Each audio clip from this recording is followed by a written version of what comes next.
The champagne fogged my senses as I grabbed Brad's tie, pulling him close in front of the whole party. My lips met his in a clumsy, public lunge, a reckless joke aimed at Dale. But when I pulled back, laughing, Dale wasn't angry. He just looked at me, his eyes devoid of any warmth, a cold, empty stare that said everything was over. He turned and walked out, leaving me there, stunned, the laughter dying in my throat. Ronnie finished her lipstick, watching Dale fuss with his tie for the party. She teased him about being too serious. He showed annoyance, focused on appearances. Ronnie felt a familiar resignation as Dale prioritized networking. They shared a tender moment, but she dismissed skipping the party due to obligations. Walking to the Olsons, Ronnie reflected on their past, contrasting their dreams with Dale's success and her stalled career, fueling resentment. At the party, Ronnie navigated Sharon's subtle competitiveness. Dale immediately engaged Gary, leaving Ronnie to seek a stronger drink at the bar. She found Brad Lewis, Dale's friend, leaning against the bar. Brad teased her about being elusive.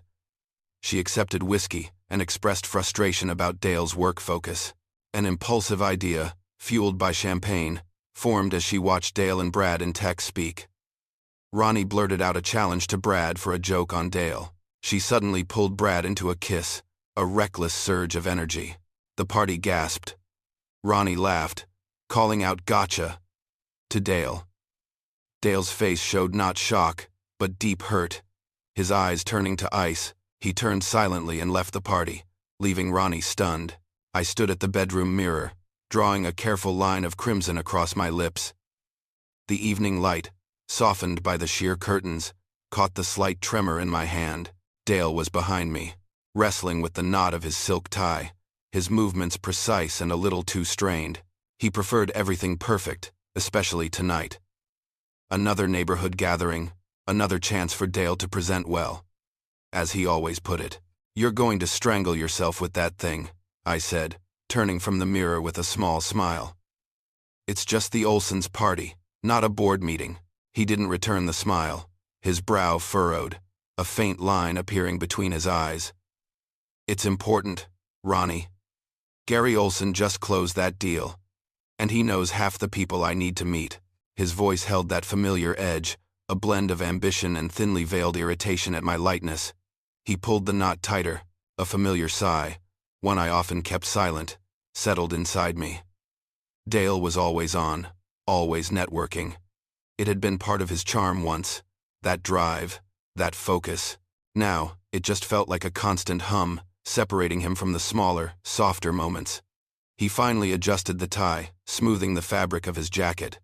He looked good, sharp, ready for battle. He met my eyes in the mirror, and for a brief moment, the tension eased. He reached out, his hand resting on my waist. His touch was warm, familiar. "You look beautiful," he murmured, his gaze softening. "We could just stay home," I suggested, not truly meaning it, but the thought was a sweet, fleeting temptation. "Order a pizza. Watch a movie."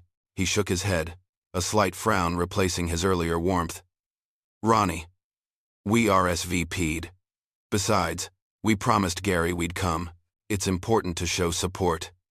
He pressed a quick, almost automatic kiss to my temple before turning to grab his car keys from the dresser. The moment was gone, replaced by obligation. We walked the 2 blocks to Sharon and Gary Olson's house, the crisp autumn air doing little to clear the faint haze of disappointment that lingered. Streetlights cast long shadows, stretching and distorting as we passed. I thought of our college days, the wild, impractical dreams we'd shared, the promise of something more authentic than this suburban routine. Dale had chased his dreams with relentless energy, building his tech consulting firm into a regional success story. My own design career, once promising, felt like it had been idling in neutral for years, overshadowed by his relentless ascent. A tiny seed of resentment, carefully ignored, began to sprout. The Olsons' house was already buzzing with the low hum of conversation, the clinking of glasses. Sharon met us at the door, her smile bright but her eyes sharp, assessing. "Ronnie, darling, that dress looks interesting on you." Her compliment, delivered with a faint pause, landed with a subtle barb. Sharon always had to win, Even in casual greetings, Dale immediately excused himself, spotting Gary across the room near the fireplace. "I'll catch up with you, honey," he said, already moving, his attention already elsewhere. He plunged into a conversation about quarterly reports and market trends. I watched him. A professional swimmer, effortlessly navigating familiar waters, I drifted toward the kitchen, away from the clusters of animated talk, needing something more substantial than the flimsy champagne flutes circulating. A bottle of amber liquid stood invitingly on the makeshift bar. Brad Lewis, Dale's longtime friend from college, leaned against the counter, nursing a drink. His presence was a familiar comfort, easy and unburdened by the usual party expectations. He pushed off the counter as I approached.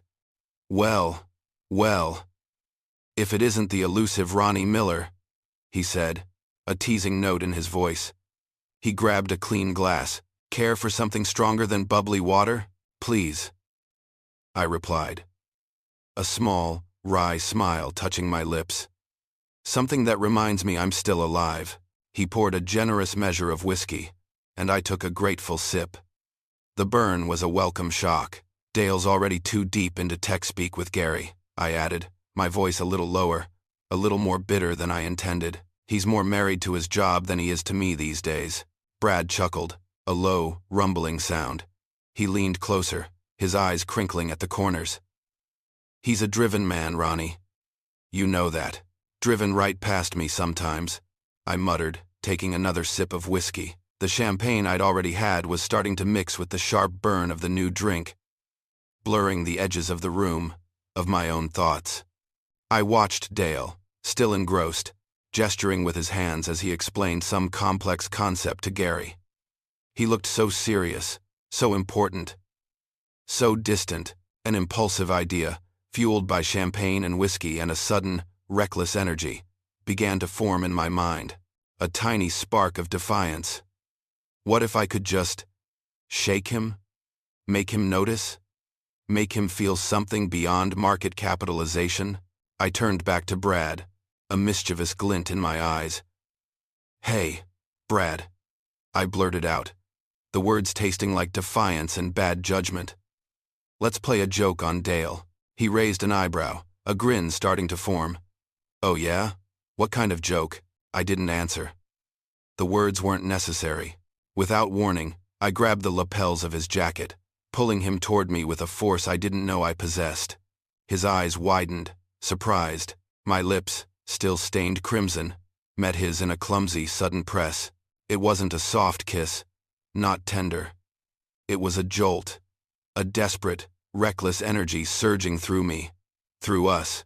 A gasp rippled through the nearby conversations, a sudden, collective intake of breath. The low hum of the party died, replaced by an echoing silence.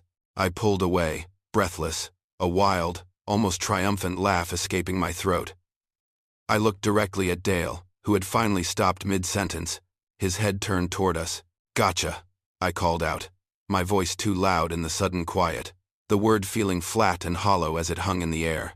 Dale's face held no shock, no anger. His expression was something far worse, pure, unadulterated hurt.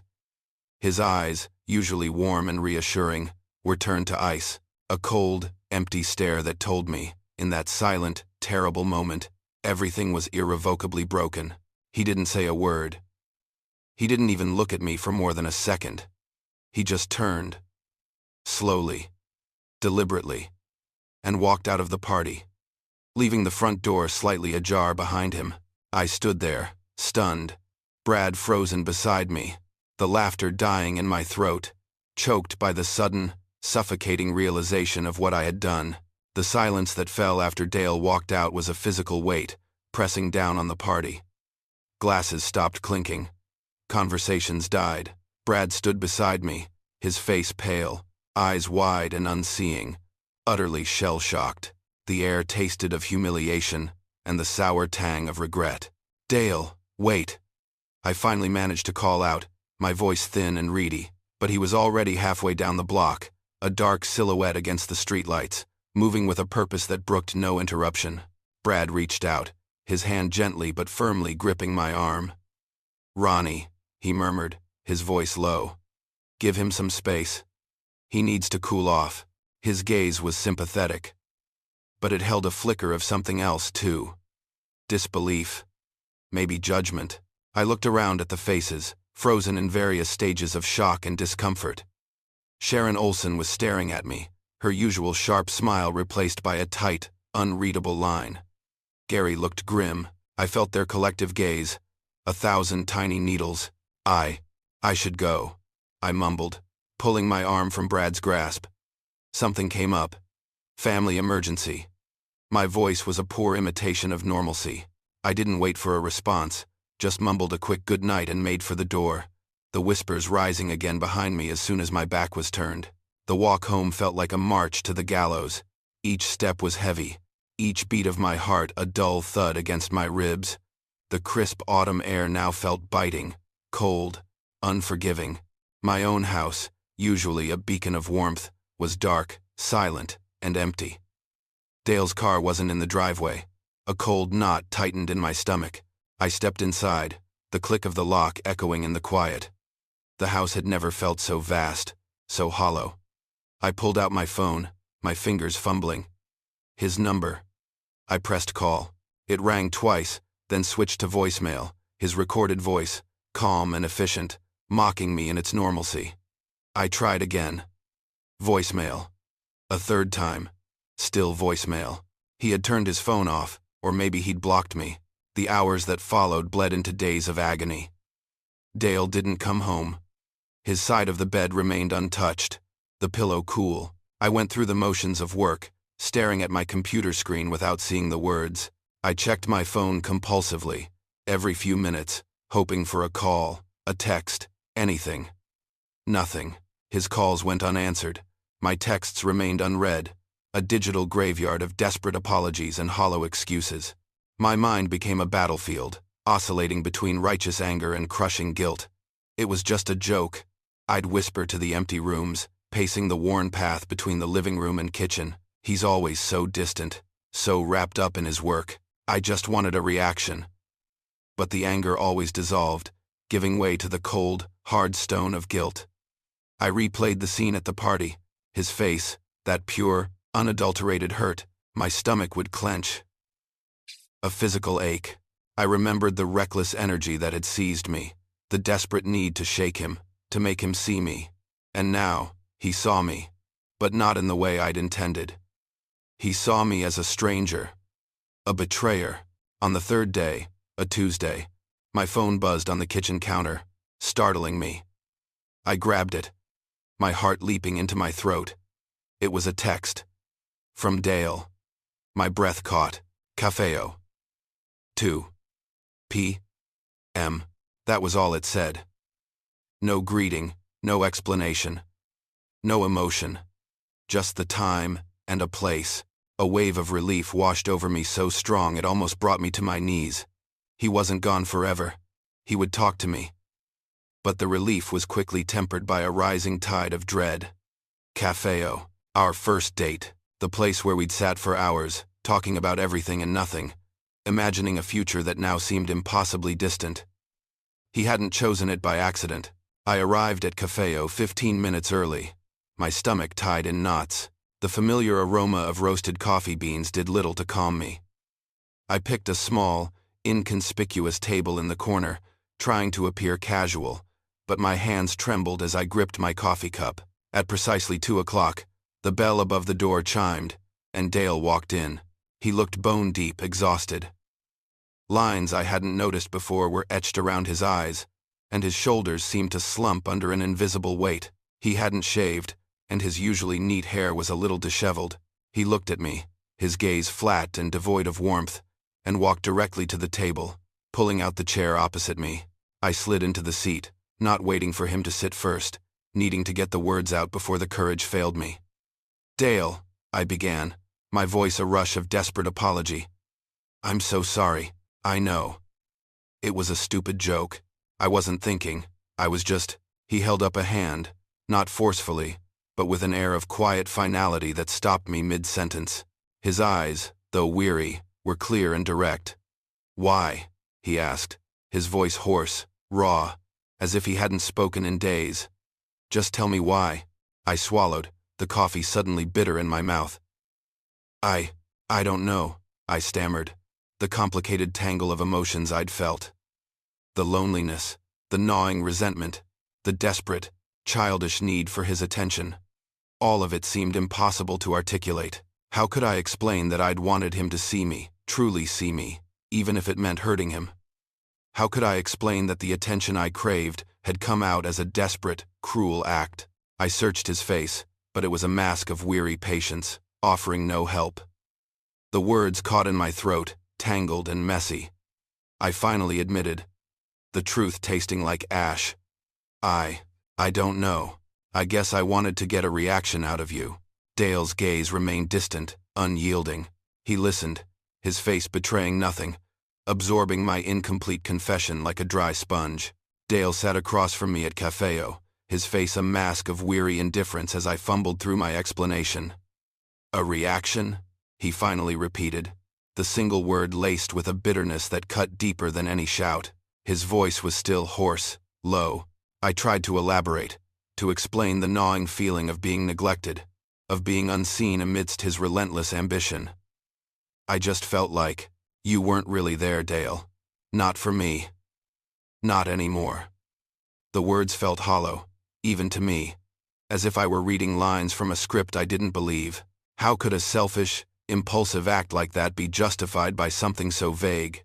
He shook his head, a slow, deliberate movement. You used Brad, he said, his gaze now focusing on something beyond my shoulder, something far away. My best friend. For a reaction, the accusation hung in the air, heavy and undeniable.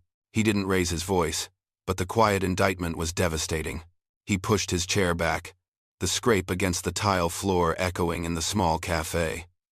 I need time, Ronnie, he stated, his voice flat, devoid of emotion. He didn't wait for a reply, didn't make eye contact. He simply turned and walked out, leaving me with the check and a silence that pressed down, heavier than ever before. The next few weeks at home were a truce of ice.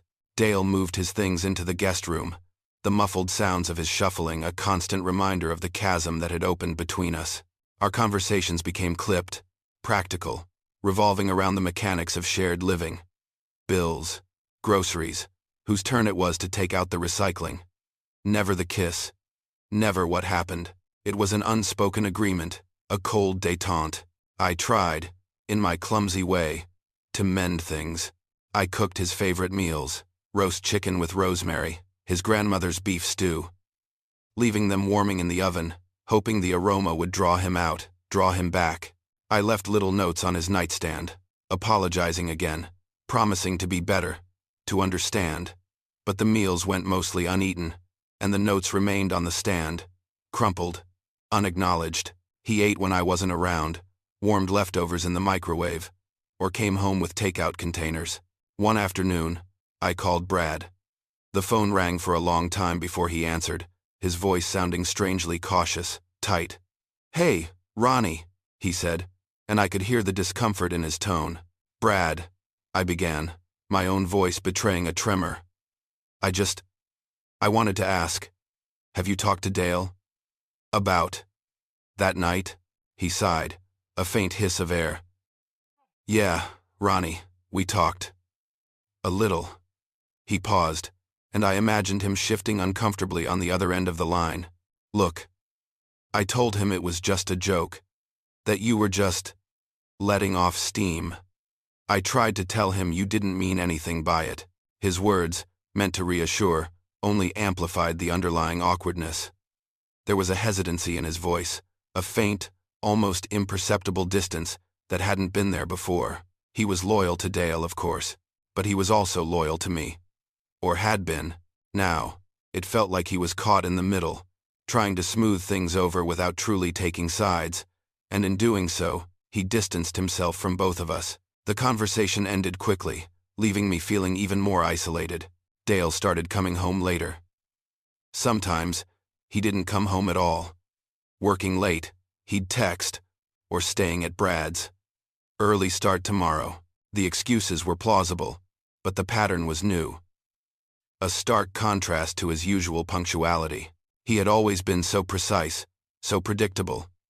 Now, a subtle unraveling had begun. I noticed he was losing weight. His jawline, usually firm, looked a little sharper.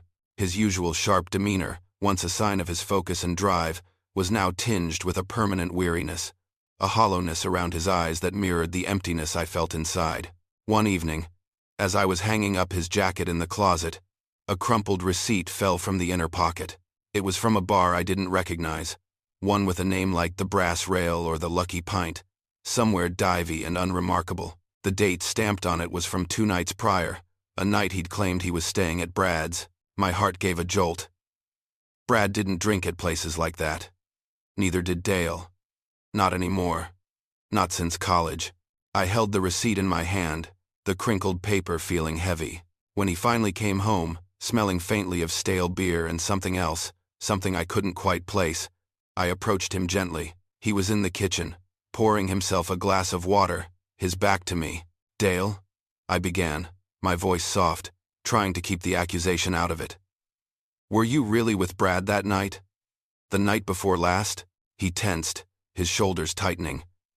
He turned slowly, his eyes, usually so controlled, flashing with an unfamiliar anger. "What are you, my probation officer now?" His voice was low, sharp, a raw nerve exposed. He slammed the glass down on the counter, a dull thud. "You think you have the right to question my whereabouts, after what you did?"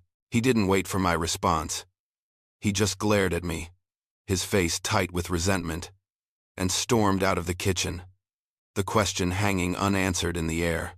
I stood there, the crumpled receipt still in my hand, the quiet house amplifying my guilt. A new, colder fear began to set in. My joke, my desperate, foolish attempt to get a reaction, had not only driven him away but had opened a door to something far more serious. Something I hadn't anticipated, the fear of losing him for good, not just from our bed, but from our lives, became a suffocating weight. The crumpled bar receipt weighed on me, a small, incriminating piece of paper. It ignited a new vigilance, an uncomfortable scrutiny of Dale's every move. I found myself watching him from across the kitchen, noting the subtle changes in his posture, the way his eyes seemed to scan the room without truly seeing anything. He was still physically present, but his essence felt miles away, wrapped in a cloud of unspoken anger that simmered beneath a polite, almost clinical facade. He no longer shared details of his day. His answers to my questions clipped and vague. I tried to bridge the gap. "Remember how we used to spend Saturdays at the antique market?" I'd suggest. Or, "There's a new movie out that looks good. Want to go tonight?" He would offer a polite smile, a soft shake of his head. "Too busy, Ronnie. Client meeting early tomorrow." Or, "No, thanks. Got some paperwork to catch up on." Always an excuse. Always a gentle but firm refusal that left me feeling more alone than before. One afternoon, Sharon Olson called. Her voice, usually bright and full of a practiced cheer, was now laced with an exaggerated concern. "Ronnie, darling, I've been so worried." I heard. Well, everyone heard. "What on earth happened at the party?" Dale just rushed out. "And you looked so distraught." She wasn't really concerned. She was fishing. Her questions like hooks designed to snag juicy details. I deflected, offering vague assurances that everything was fine, just a silly misunderstanding. Her feigned sympathy only highlighted how public my transgression had been, how thoroughly I had exposed our private mess to the entire neighborhood. The call ended with me feeling hollow, the receiver heavy in my hand. A few days later, I ran into Brad at the grocery store. He was in the produce aisle, inspecting a head of lettuce, his back to me. I hesitated, then pushed my cart toward him. "Brad?" He flinched, turning slowly. His eyes, usually so open and friendly, darted away from mine, settling somewhere on the organic kale. He looked incredibly uncomfortable. "Hey, Ronnie," he mumbled, his voice strained. "How are you?" I asked, trying to sound normal, casual. He shifted his weight, clearing his throat. "Look, Ronnie," he began, finally meeting my gaze for a quick, fleeting moment. "Dale's hurting. Really bad. He thinks there was more to it." The words stung. More to it? Brad, it was a stupid kiss. A drunken mistake, nothing else. The defensiveness in my own voice rang false in my ears, a desperate attempt to convince myself as much as him. But the truth was, even I knew the easy intimacy I'd felt with Brad that night. The shared laughter, the whisper of words that felt understood, had held a charge that went beyond friendship. He just shook his head, looking away again. I told him it wasn't. But he's in a bad place. He turned his cart and moved quickly down the aisle, leaving me standing there, a half-empty bag of apples in my hand. Later that evening, rummaging through a box of old photos in the attic, I found a faded picture of Dale and me from college. We were on a hiking trip, standing on a rocky outcrop, the wind whipping through our hair, our arms around each other, both of us laughing, carefree and utterly unburdened. Our eyes sparkled with shared dreams, a connection that felt pure and effortless. It was a stark contrast to the quiet, burdened individuals we were now. The image brought a fresh wave of grief. That night, after Dale had finished microwaving his dinner in the guest room, I found him in the living room, staring blankly at the unlit television. I took a deep breath. This couldn't go on. Dale, I said, my voice soft but firm. We have to talk. Really talk. Please. I need you to be honest with me. Tell me what you're thinking. What are we doing? He turned, his eyes tired, shadowed. He looked at me for a long moment, a slow, appraising gaze that felt like he was seeing me for the very first time. Or perhaps, for the very last. I don't know who you are anymore, Ronnie, he finally said, his voice flat, devoid of the familiar warmth or anger. Just a quiet statement of fact. Or maybe I never did. The words were a blow, a cold realization. He continued, his gaze distant, as if recounting a memory. I saw how you looked at Brad that night, how easily you laughed with him, the way you leaned into him. It wasn't just the kiss, Ronnie. It was everything leading up to it. He ran a hand through his hair, a gesture of profound weariness. I've been going out. Yeah, I have. Trying to forget, trying to make sense of it. But no, I haven't done anything more than that. You want to talk about betrayal? You started it. A cold dread settled over me, chilling me to the bone. My joke, my desperate plea for attention, had not just wounded him. It had confirmed his deepest, most unspoken fears about our connection, about my feelings for him. He hadn't seen a woman desperate for her husband's attention. He'd seen a wife who wanted to be with another man. And in his eyes, I had been the one to strike the first, devastating blow. Dale's accusation. You started it, hung in the air like a shroud, transforming the quiet resentment into a cold, hard truth. It left me reeling. The atmosphere in the house, already strained, thickened with a palpable, unspoken grief. It wasn't just my grief for what we'd lost, but his too. A silent lament for a trust shattered beyond repair. I tried again, desperate to salvage something. Dale, I know I messed up, terribly. I'm sorry, truly.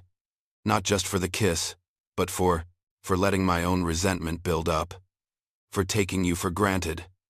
For not telling you how I felt before it came out like that. My voice was raw, stripped of all artifice. It was a genuine apology. The confession I should have made months, years ago. He listened, his eyes guarded, fixed on a point just past my shoulder. He looked like a man bracing himself against another blow. Apologies don't just erase things, Ronnie, he said, his voice quiet but firm. They don't unring the bell. He stood up, the conversation clearly over for him, and walked back to the guest room, leaving me alone with the echoing silence and the crushing weight of his words. In the days that followed, a new habit emerged in Dale's routine. I noticed him often checking his phone. A quick, almost imperceptible glance, followed by a subtle smile or a brief, private furrow of his brow. He kept it close, face down, slipping it into his pocket the moment I entered a room. It was a small thing, but it was new. It felt like a secret. One afternoon, I was in the kitchen, making myself a cup of tea. I heard his voice from the living room. A low murmur at first, then a clear, easy laugh. It was a sound I hadn't heard from him in months, a warmth I hadn't felt directed at me since before the party. My heart tightened. I hesitated at the doorway, straining to hear the words, but they were too soft, too intimate to decipher. Then, just as I stepped into the room, he caught sight of me. His laughter died abruptly. He brought the phone to his side, his thumb already poised to end the call. He gave me a tight, unreadable smile, then pocketed the device. "Just a work call," he muttered, turning to leave the room. The suspicion, once a tiny seed, now bloomed into a gnawing certainty. The tables had turned. I was now the one agonizing over secrecy, searching for clues, trying to decipher his guarded glances. The irony was a bitter taste in my mouth. I knew I needed to talk to Brad again. Not about Dale, not directly, but about that night, about what Dale thought he saw. I needed to understand the depth of the distortion. I texted Brad, asking if he was free for coffee. He agreed, sounding hesitant. We met at a small, independent coffee shop on the edge of town, not cafeo. The air was thick with the scent of espresso and unspoken tension. Brad sat across from me, his coffee untouched, his gaze fixed on the pattern of the tabletop. He looked uncomfortable, as if he'd rather be anywhere else. "Brad," I began, my voice low, "I need you to be honest with me. Dale thinks. He thinks there was more between us. That night. That there's been more."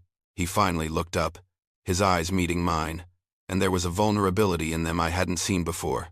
He took a deep breath, and the words came out in a rush. A quiet confession. "Ronnie, I always had a soft spot for you. Since college. You know that, right? The way you laugh, the way you, well, just you." I was stunned. Shock washed over me, cold and disorienting. I had never, not once, considered that Brad felt that way. He was Dale's friend, our friend, his occasional flirtations, his easy compliments. I had always dismissed them as part of his charming, harmless personality. Now, his confession twisted the entire narrative. I suddenly felt complicit in a deeper betrayal, one I hadn't even known existed, one that had been simmering beneath the surface all these years. Brad, sensing my discomfort, quickly added, "But nothing ever happened, Ronnie. Nothing. That kiss. It was just a kiss. To me. A drunken moment. I didn't take it seriously." He paused, his gaze pleading. "I never would have acted on anything. Not with Dale being my best friend. You know that." A wave of nausea washed over me, cold and sickening. His words, meant to reassure, only magnified the horror of the situation. I suddenly understood how Dale's perception of my actions, fueled by his own insecurities and my blatant public display, coupled with Brad's unspoken, underlying feelings for me, would twist the joke into something truly menacing. It wasn't just a kiss anymore. It was evidence. Evidence of a deeper, hidden connection. A secret affair he'd always suspected. My casual disregard for his feelings, for our marriage, had become a confirmation of his darkest fears. And Brad, in his well-meaning confession, had inadvertently sealed my fate. I mumbled an excuse, paid for my coffee, and left him sitting there. The weight of my secret, and now his, pressed down on me, suffocating. Life's choices, even the seemingly small, reckless ones, always come with a cost.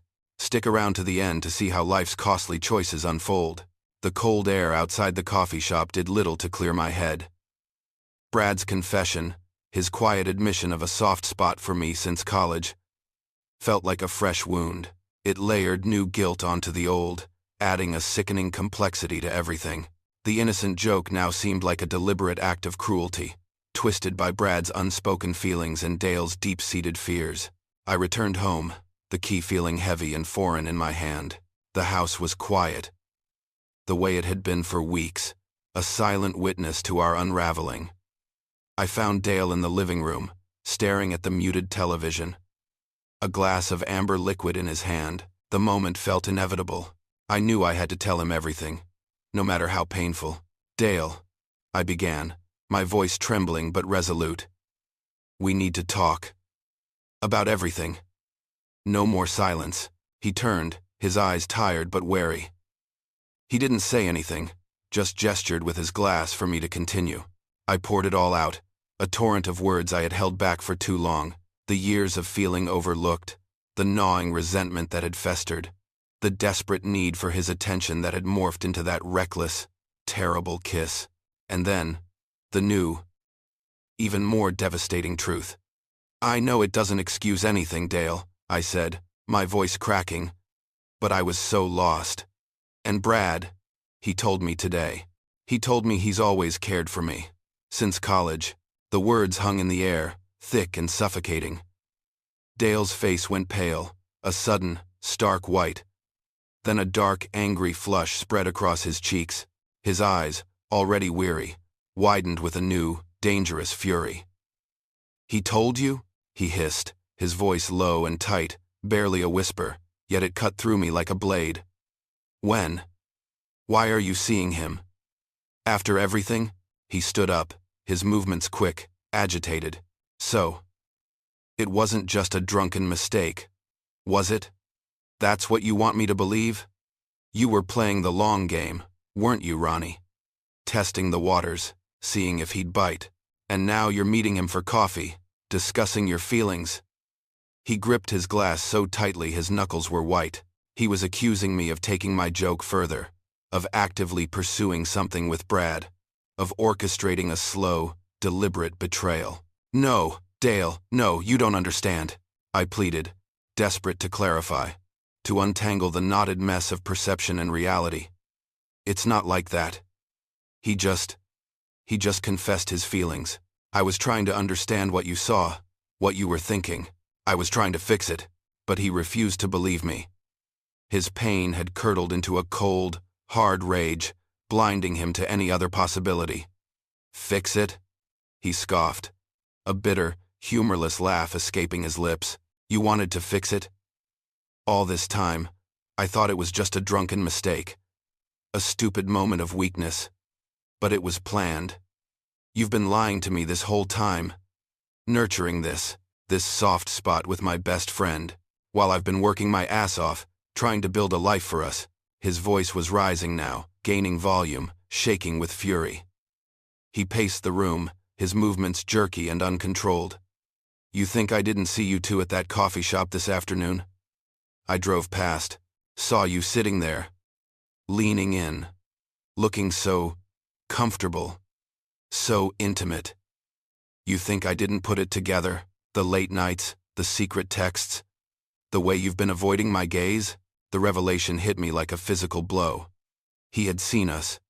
All this time, he'd been watching, compiling evidence, confirming his worst fears. The coffee shop, innocent as it had been from my perspective, had been the final piece of his shattered puzzle. The argument escalated quickly, voices rising, words thrown like weapons. The quiet Midwestern home, usually a sanctuary, was filled with the sounds of a marriage breaking apart. A framed photo of us, smiling on our honeymoon, fell from the mantelpiece, crashing to the floor, the glass shattering into 1,000 pieces. I didn't remember knocking it over, or if he had, it just happened. Another casualty. Get out, Ronnie! Dale finally roared, his face contorted with a pain so deep it twisted into pure rage. Just get out. I can't look at you right now. I froze, stunned by the finality of his words. Get out. Of my own home. My breath hitched in my throat. The reality of it slammed into me, cold and unforgiving. I stood there for a long moment, the shattered glass reflecting the dying light, before the numbness set in. Without another word, I walked to the bedroom, my movements mechanical. I grabbed a duffel bag, throwing in a few changes of clothes, a toothbrush, whatever I could grab without thinking. My hands trembled as I zipped it shut. This wasn't a temporary separation. This was it. As I walked out of the house, the door clicking shut behind me, the silence felt heavier than ever. My phone was already in my hand. I called my sister, the only person I could think of. The moment she answered, the dam broke. I crumpled against the cold brick of the house, weeping, explaining the entire unraveling of my life, The foolish joke, the deeper secrets, the unforgiving consequences. The weeks that followed Dale throwing me out blurred into a haze of shame and regret. I stayed at my sister's house, sleeping on her sofa bed, feeling like a ghost haunting someone else's life. Every morning, the small comforts of her home only amplified the hollowness of my own situation. I was adrift, untethered from everything I had known. Dale changed the locks on the house within days. All communication from him came through a lawyer, a sharp, efficient woman whose voice held no sympathy, only legal facts. She explained the practicalities of separation, the division of assets, the slow, grinding process of divorce. Each phone call felt like another nail being hammered into the coffin of my marriage, dismantling the life Dale and I had built, piece by painful piece. The shared dreams, the quiet comforts, the very foundation of my adult life, were being systematically torn down. I tried to call Dale, leaving tearful messages on his voicemail, pleading for him to just talk to me, to reconsider. But he never responded. The silence was absolute, a wall he had erected that no word of mine could breach. He was gone. Truly gone. Word, as it always does in small Midwestern towns, traveled fast. Sharon Olson, ever the social arbiter, made it a point to subtly exclude me from community events. Invitations stopped coming. Casual greetings in the grocery store became polite nods. I felt the social isolation, the whispered judgments that accompanied being the woman who cheated. My transgression, so public, had made me an outcast. My career, which I had so carelessly neglected over the years, now offered little solace or financial independence. The freelance design work I'd once enjoyed felt trivial, the income insufficient to support the life I'd grown accustomed to. The reality of my precarious financial situation, coupled with my social standing, was a harsh, undeniable truth. Recognizing the spiraling despair, my sister gently pushed me towards therapy. Reluctantly, I made an appointment. The therapist, a quiet woman with kind but firm eyes, helped me slowly unpack the complicated tangle of emotions, the deep-seated resentments, the insecurities, the feeling of being invisible. All of it came pouring out. She helped me understand that the kiss was a symptom, not the disease. It was the desperate cry of a woman who felt unheard, unappreciated. But the consequences, she reminded me, were very real. The understanding brought a measure of clarity, but no relief from the pain. Then, the legal papers arrived. Dale had officially filed for divorce, citing irreconcilable differences. The document, stark and cold in its legal jargon, was the final, formal pronouncement of our end. It was concrete. It was real. A few weeks later, a mutual acquaintance, someone trying to be kind but only succeeding in twisting the knife, casually mentioned it. Dale was seeing someone new. A colleague from his firm, an efficient, confident woman, she said. One who really understood his drive. The news hit me with a sharp, ironic twist of pain. I had pushed him away, driven him into the arms of another. I had craved his attention, his emotional presence, and in my clumsy, destructive attempt to get it, I had ensured he would find it elsewhere. The image of him laughing easily on the phone, the warmth in his voice I hadn't heard directed at me in months, flashed through my mind. It was meant for her now. The pain was excruciating, a searing acknowledgement of the finality of my choices. I had paid the price, and it was higher than I could have ever imagined. The divorce was finalized in a quiet, somber courtroom. Ronnie signed the papers, feeling the finality of her decision. She moved into a small apartment on the outskirts of town. She took a low-paying job at a local paper, a shadow of her past ambitions. Dale sold their house, severing the last tangible link to their life together. Ronnie sometimes saw Dale and his new partner, both appearing composed and content. She consistently avoided eye contact, haunted by guilt and regret. Brad occasionally sent hesitant texts, but Ronnie maintained her distance. Ronnie learned to live with solitude, reflecting on the profound cost of her impulsiveness. She began writing in a journal, processing her mistakes and the lessons learned. Her life became simpler, stripped of pretense, but also of love and security. She understood the high price paid for a moment of recklessness. The Midwestern landscape reflected her quiet, resilient, and often lonely path. Scarred but perhaps wiser, Ronnie looked towards building a future on her own terms. The divorce was finalized on a cold Tuesday morning in a sterile, almost empty courtroom. The fluorescent lights hummed, casting a pale glow on the scuffed linoleum floor. Lawyers exchanged papers in hushed tones, their faces unreadable. When it came time to sign, my hand felt strangely numb. My signature, once a flourish of ownership, now felt like the final stroke sealing my fate. An admission of defeat written in ink. It was done. The marriage was over. I moved into a small apartment on the outskirts of town, a one-bedroom unit with beige walls and a view of the grocery store parking lot. It was a world away from the manicured lawns and whispering neighbors of my old neighborhood. Here, I was just another face. Anonymous. Unjudged. The quiet hum of the refrigerator was my constant companion, a stark contrast to the life I'd once shared. My career, once a source of pride, was now a pragmatic necessity. I took a low-paying job at a local paper, writing small features and community announcements.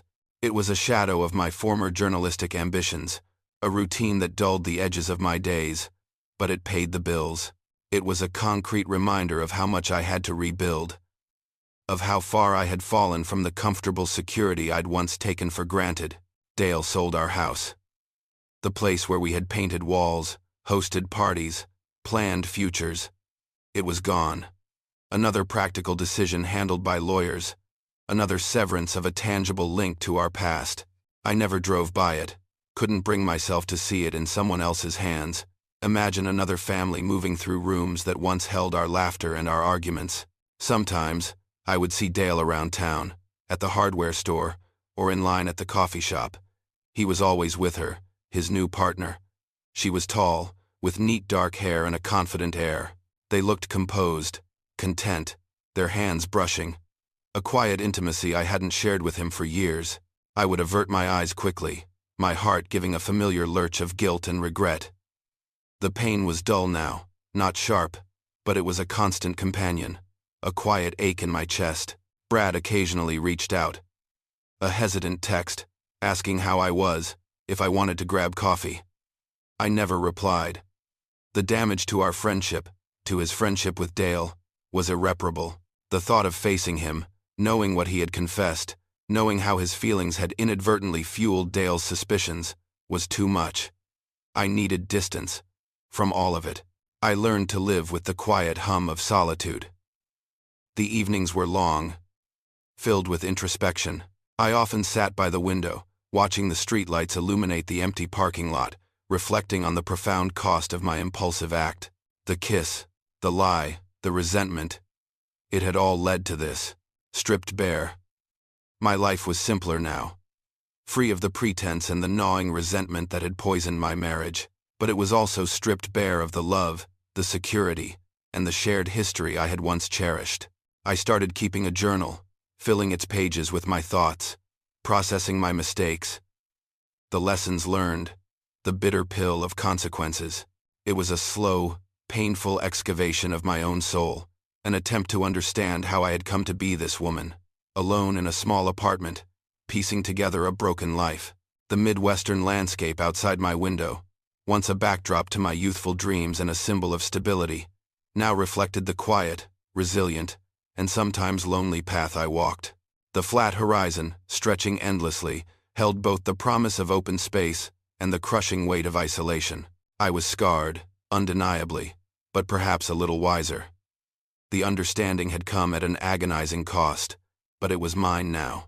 I had to build a future, entirely on my own terms, with no one to blame but myself, and no one to rely on but the woman staring back from the journal's reflection.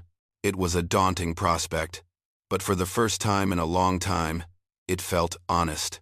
Ronnie sat in her quiet apartment, the low hum of the refrigerator a constant, dull companion. The divorce papers, now folded neatly in a box marked legal, represented the final, stark truth of her choices. Life had stripped away the pretense, the silent resentments, but also the love and security she had once unknowingly taken for granted. Sometimes, a flicker of the old recklessness would return, a brief urge to shake things up again. But the memory of Dale's face, etched with pure, unadulterated hurt, always pulled her back. She understood now that some bells, once rung, could not be unrung. The Midwestern landscape outside her window, with its vast, unyielding horizons, reflected the lonely, yet resilient path she had carved for herself. It wasn't the future she had envisioned, but it was hers, born of mistakes and the slow, arduous process of learning to live with their weight. She was scarred, certainly, but in the quiet, empty spaces, a fragile kind of wisdom was beginning to grow.